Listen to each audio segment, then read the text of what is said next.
இன்றைக்கி டின்னருக்கு தம்பிக்கு பாப்பாவுக்கு சிக்கன் போரேஜ், அப்புறம் எங்களுக்கு பார்த்தீங்கன்னா 2 டேஸ்க்கு முன்னாடி ஹாட்பாட்காக வாங்கின மட்டன் கிப்ஸில் ஒரு 5 பீஸ் கிட்டே இருந்தது. அது கூட கிழங்குலாம் போட்டு கிரேவி மாதிரி செஞ்சுக்கலாம் சொல்லி குக்கரில் வேக வச்சுருந்தேன். பெரியக்கா இன்றைக்கி வீட்டுக்கு வரும்பொழுது இந்த துரியான் பஃப் வாங்கிட்டு வந்திருந்தாங்க. துரியானை பார்த்துட்டு எப்படி சாப்பிடாம இருக்க முடியும், அப்படியே ஒரு பஃப் எடுத்துகிட்டு போய் உட்காந்தாச்சு.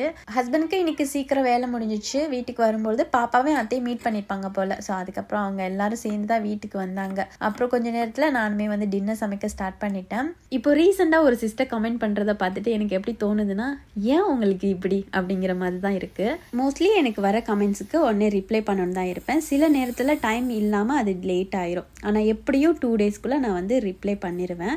எப்போச்சும் மிஸ் ஆயிடுச்சு அப்படின்னா, இப்போ யாராச்சும் ரெசிபி கேட்குறாங்க இல்லை ஏதாச்சும் ஒன்று கேட்டு நான் சொல்லலை அப்படின்னா இந்த சிஸ்டர் வந்து அவங்களுக்கு வந்து மெசேஜ் பண்ணுவாங்க. நீங்கள் ஏன் இவங்ககிட்ட வந்து கேட்குறீங்க, இவங்க வந்து நம்ம சப்ஸ்கிரைபர் தானே, அதனால் ரிப்ளைலாம் பண்ண மாட்டாங்க அந்த மாதிரி சொல்லுவாங்க. ஒரு 3 டைம்ஸ் கிட்ட நானும் பார்த்துட்டேன். அவங்க பேர் எனக்கு சொல்ல விருப்பம் இல்லை, பட் கண்டிப்பாக இந்த வீடியோ பார்க்கும்போது அவங்களுக்கே தெரியும் நான் அவங்கள தான் சொல்லுறேன் அப்படின்ட்டு. லைஃப்பில் நம்ம பக்கத்துலேயும் சரி நம்மளை சுற்றியும் சரி ஒரு சில கேரக்டர் இந்த மாதிரி தான் இருப்பாங்க. நம்ம நல்லது பண்ணோம் அப்படின்னா பாராட்டுறதுக்கு அவங்களுக்கு டைம் இருக்காது. அதே நெகட்டிவாக பேசணும்னா அவங்களுக்கு நிறைய டைம் இருக்கும்.